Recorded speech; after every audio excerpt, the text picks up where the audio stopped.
Hey, hey there. If you've never seen my face before, my name is Taylor. Welcome to my channel, and today I'm doing a college wardrobe essentials video. I'll be giving you a bunch of clothing items you definitely need to purchase before going to college. So if you want to see these items, make sure you keep watching. I hope everyone has been enjoying these back to school videos. Give me a thumbs up if you are, and leave me a comment down below.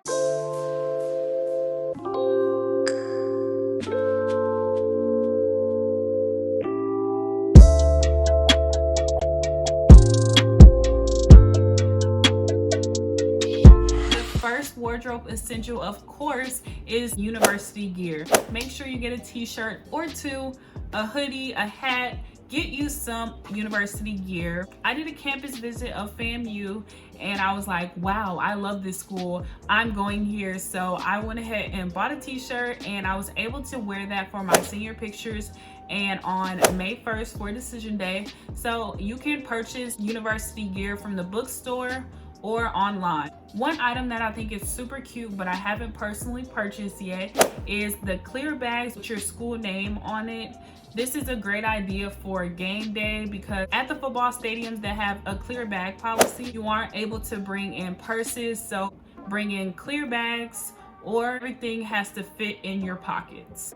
But definitely get you some university gear when football games come around, or if you're in the airport, it's always cool to wear your school paraphernalia. The next essential for your college wardrobe is your go-to sweats and hoodie.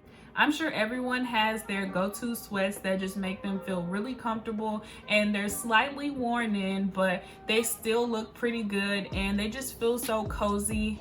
And I know I have a hoodie just like that as well. So make sure you bring those things to college with you. It'll make you feel better when you're having a rough day, or if you're studying in the library or in your dorm. It'll feel more comfortable to wear something that you really love and have sort of an attachment to. So make sure you bring those things with you.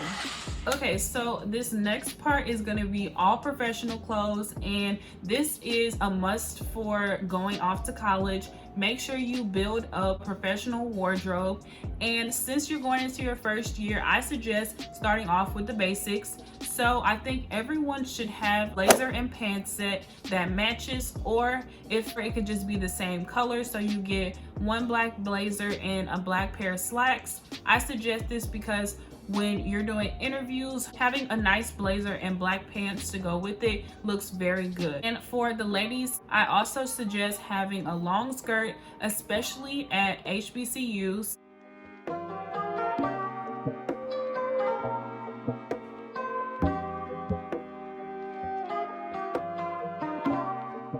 So in some settings, it will look better if you wear a blazer and a skirt. I'm gonna insert a picture here on the screen if you don't know what I'm talking about, but I'm probably describing this horrible, so I'm gonna insert a picture to show you exactly what I'm talking about.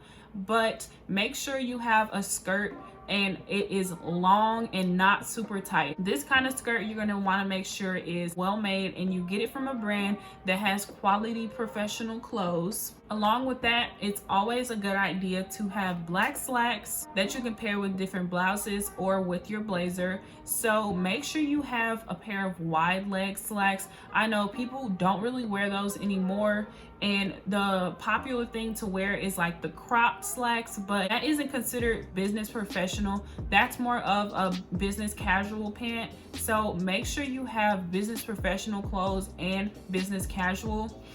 And yes, there is a difference. So business casual, you could wear a nice blouse and pants and maybe some flats. But in business professional, you're gonna wanna wear the blazer, slacks, a skirt, heels, and sometimes even stockings or pantyhose, whatever you guys call them. But yeah, so there definitely is a difference. And when you're going to professional events, you want to make sure you know what the attire is. Interviews are always going to be business professional, and general body meetings sometimes for organizations is going to be more business casual.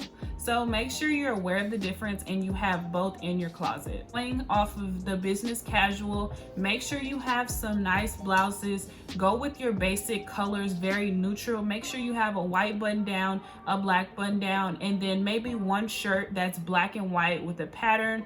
But what I mean by a pattern is, I'll show it here. Nothing too busy, but something that looks professional. And onto professional shoes, make sure you have a good pair of black pumps. Open toe black heels are not acceptable for business professionals, so make sure you have closed toed. It could be pointed toe or rounded toe, it doesn't matter, as long as it's closed toe and the heel is not over 4 inches. When you get over 4 inches, it gets a little too high for a business setting. So make sure the heel length is appropriate. Next, make sure you have some black flats. You can get black flats from literally anywhere. They don't have to be super high quality, but make sure you have a pair, because sometimes you're not going to want to wear heels, and that's okay. Maybe that outfit you don't want to wear heels with it, so flats are acceptable because they're closed toe. I said black for both of these shoes because black goes with anything. You can match it with anything. It's really good just to have as a basic, as a starter. They also have nude professional heels, but nude heels are a little hard to match with outfits, whereas black, you can literally put it with anything. That was all for the professional clothes. If you have any questions, definitely leave them down below. I think everyone should take a rain jacket to college, because when it's raining, some days it's gonna be raining and you're still gonna have to go to class. So make sure you have a rain jacket so you can put that on and go to class, as well with your umbrella. Just for all the ladies to get you a hat, a nice university hat. I'll insert here. When you're having a bad hair day, definitely throw on a hat. Won't have an excuse that, oh, my hair looks bad. Put your hair in a nice low bun and put that hat on and go to class. And last, I kind of talked about this in my party tips video, but make sure you have party clothes. So your regular clothes that you're going to wear to class are not the clothes that you should go to parties in, and vice versa. Don't wear your party clothes to class, okay? Also have party shoes that you don't mind getting messed up. So maybe it's some old tennis shoes that you've had for a while. You can use those as your party shoes because they're old and you don't care about them anymore. You don't have to go out necessarily to buy these things. Definitely make sure your clothes for class are different than clothes that you would wear to a party. This video was really quick. I hope this was helpful and I didn't go through everything too fast. If you have any questions, definitely leave them below. I hope you guys enjoyed this video, and I hope you've been enjoying my back to school series. Don't forget to give this video a thumbs up, comment below, and subscribe. I'll see you in my next one. Bye.